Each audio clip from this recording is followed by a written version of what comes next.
Perkenalkan, nama saya Satria Ainur Rohman, NIM 42120041, Prodi Farmasi Reguler semester 4. Di sini saya akan membuat video presentasi tentang perjanjian.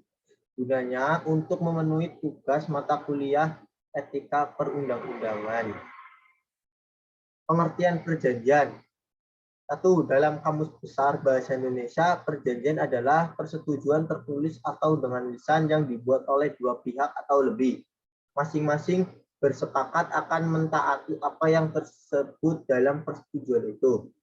Yang kedua, Kamus Hukum menjelaskan bahwa perjanjian adalah persetujuan yang dibuat oleh dua pihak atau lebih, tertulis maupun lisan, masing-masing sepakat mentaati isi persetujuan yang telah dibuat bersama. 3. Menurut Sudikno, perjanjian merupakan satu hubungan hukum yang didasarkan atas kata sepakat untuk menimbulkan akibat hukum. Syarat sah perjanjian. Yang pertama, adanya kesepakatan kedua belah pihak. Kesepakatan adalah persesuaian pernyataan kehendak antara satu orang atau lebih dengan pihak lainnya. Yang sesuai itu adalah pernyataannya, karena kehendak itu tidak dapat dilihat atau diketahui orang lain. Yang kedua, kecakapan untuk melakukan perbuatan hukum. Kecakapan bertindak adalah kecakapan untuk melakukan perbuatan hukum, di mana perbuatan hukum ialah perbuatan yang menimbulkan akibat hukum. Yang ketiga, adanya suatu hal tertentu. Suatu hal dapat diartikan sebagai objek dari perjanjian. Yang diperjanjikan haruslah suatu hal atau suatu barang yang cukup jelas atau tertentu. Yang keempat, adanya sebab yang halal. Yang dimaksud dengan sebab bukanlah suatu yang mendorong para pihak untuk mengadakan perjanjian, karena alasan yang menyebabkan para pihak untuk membuat perjanjian itu tidak menjadi perhatian umum. Bentuk perjanjian. Yang pertama, perjanjian tertulis adalah perjanjian yang dibuat oleh para pihak dalam bentuk tulisan. Yang kedua, perjanjian lisan adalah suatu perjanjian yang dibuat oleh para pihak wujud lisan atau cukup kesepakatan para pihak. Jenis-jenis perjanjian yaitu yang pertama ada timbal balik dan sepihak. Perjanjian sepihak adalah perjanjian yang membedakan prestasi hanya pada satu pihak. Sedangkan perjanjian timbal balik adalah perjanjian yang membebankan prestasi pada kedua belah pihak. Contoh timbal balik dan sepihak dalam kefarmasian. Perjanjian dalam pengadaan perbekalan farmasi di mana perjanjian dibuat oleh satu pihak saja, yaitu pemberi kerja dengan PBF guna memenuhi perbekalan farmasi dalam rumah sakit tersebut. Yang kedua, percuma dan dengan atas hak yang membebani. Perjanjian cuma-cuma adalah perjanjian di mana pihak yang satu memberikan suatu keuntungan kepada pihak yang lain tanpa menerima suatu manfaat bagi dirinya. Sedangkan perjanjian atas beban adalah perjanjian yang mewajibkan pihak yang satu untuk melakukan prestasi berkaitan langsung dengan prestasi yang harus dilakukan oleh pihak lain. Yang ketiga, bernama dan tidak bernama. Perjanjian bernama adalah perjanjian yang secara khusus diatur dalam undang-undang. Perjanjian tak bernama adalah perjanjian yang tidak diatur secara khusus di dalam undang-undang. Misalnya perjanjian leasing, financing, dan factoring. Sedangkan perjanjian campuran adalah perjanjian yang merupakan kombinasi dari dua atau lebih perjanjian bernama. Misalnya perjanjian memondokkan atau kos yang merupakan campuran dari perjanjian sewa-menyewa dan perjanjian untuk melakukan suatu pekerjaan. 3. Kebendaan dan obligator. Perjanjian kebendaan adalah perjanjian dengan mana seorang menyerahkan haknya atas suatu benda kepada pihak lain yang membebankan kewajiban atau oblige pihak itu untuk menyerahkan benda tersebut kepada pihak lain atau levering transfer.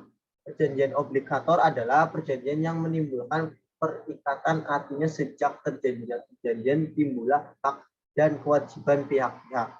Berpindahnya hak milik atas suatu yang diperjualbelikan masih dibutuhkan suatu lembaga, yaitu lembaga penyerahan. Pentingnya perbedaan antara perjanjian kebendaan dengan perjanjian obligator adalah untuk mengetahui sejauh mana dalam suatu perjanjian itu telah adanya suatu penyerahan sebagai realisasi perjanjian dan apakah perjanjian itu sah menurut hukum atau tidak.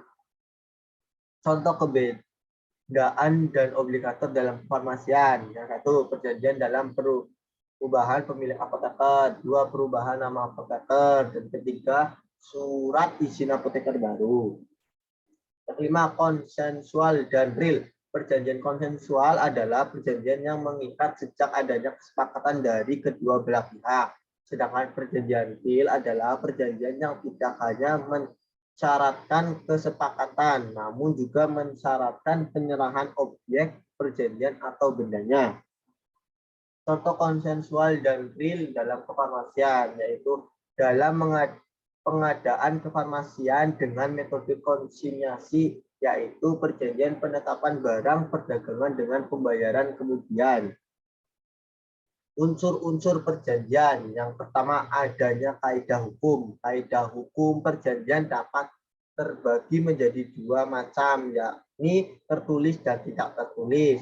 Kaidah hukum tertulis adalah kaidah-kaidah hukum yang terdapat dalam peraturan perundang-undangan, traktat, dan jurisprudensi. Sedangkan kaidah hukum tidak tertulis adalah kaidah-kaidah hukum lainnya. Yang kedua, subjek hukum. Istilah lain dari subjek hukum adalah res person. Res person diartikan sebagai pendukung hak dan kewajiban.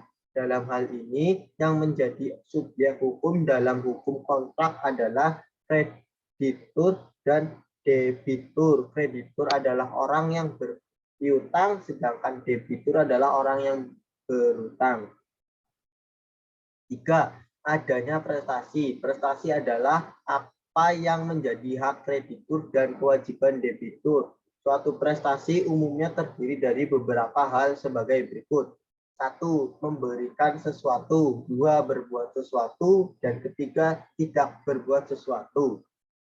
Empat, kata sepakat. Pasal 1320 KUHP menentukan 4 syarat sahnya perjanjian seperti dimaksud di atas, di mana salah satunya adalah kata sepakat atau konsensus. Kesepakatan ialah persesuaian pernyataan kehendak antara para pihak. 5. Akibat hukum. Setiap perjanjian yang dibuat oleh para pihak akan menimbulkan akibat hukum. Akibat hukum adalah timbulnya hak dan kewajiban. Asas-asas hukum perjanjian. Yang pertama, asas kebebasan berkontrak. Asas kebebasan berkontrak adalah perjanjian para pihak menurut kehendak bebas membuat perjanjian dan setiap orang bebas meningkatkan diri dengan siapapun yang ia kehendaki. Para pihak juga dapat dengan bebas menentukan cakupan isi serta persyaratan dari suatu perjanjian dengan ketentuan bahwa perjanjian tersebut tidak boleh bertentangan dengan peraturan perundang-undangan yang bersifat memaksa, baik ketertiban umum maupun kesusilaan. Yang kedua, ada asas konsensualisme. Pada asas konsensualisme ini diatur dalam pasal 1320 butir 1 KUH Perdata, yang berarti bahwa pada asasnya perjanjian itu timbul atau sudah dianggap lahir sejak detik tercapainya konsensus atau kesepakatan. Dengan kata lain, perjanjian itu sudah sah dan mempunyai akibat hukum sejak saat tercapai kata sepakat antara para pihak mengenai pokok perjanjian. Dari asas ini dapat disimpulkan bahwa perjanjian yang dibuat itu dapat secara lisan maupun tertulis berupa akta jika dikehendaki sebagai alat bukti. 3. Ada asas kepastian hukum. Kepastian hukum adalah suatu kontrak yang dibuat secara sah oleh para pihak, mengikat para pihak tersebut secara penuh sesuai isi kontrak tersebut. mengikat secara penuh suatu kontrak yang dibuat para pihak tersebut oleh hukum, kekuatannya sama dengan kekuatan mengikat undang-undang. Pada asas ini tercantum dalam pasal 1338 ayat 1 KUH Perdata yang berbunyi, semua perjanjian yang dibuat secara sah berlaku sebagai undang-undang bagi mereka yang membuatnya. Yang keempat ada asas itikat baik. Mengenai asas itikat baik dalam perjanjian ditegaskan dalam pasal 1338 ayat 3 KUH Perdata yang menyebutkan bahwa perjanjian itu harus dilakukan dengan itikat baik. Memberikan penafsiran itikat baik yaitu bahwa perjanjian harus dilaksanakan sesuai dengan kesepakatan, kepantasan, dan kepatutan. Karena itikat baik adalah suatu pengertian yang abstrak dan kalaupun akhirnya seseorang mengerti apa yang dimaksud dengan itikat baik, orang masih sulit untuk merumuskannya. Asas itikat baik ini mempunyai dua pengertian yaitu itikat baik subjektif dan itikat baik objektif. 5. Asas kepribadian. Asas ini diatur dan dapat kita temukan dalam ketentuan pasal 1315 KUH Perdata. Dari rumusan tersebut dapat kita ketahui bahwa pada dasarnya suatu perjanjian yang dibuat oleh seseorang dalam kapasitasnya sebagai individu subjek hukum pribadi hanya akan berlaku dan mengikat untuk dirinya sendiri.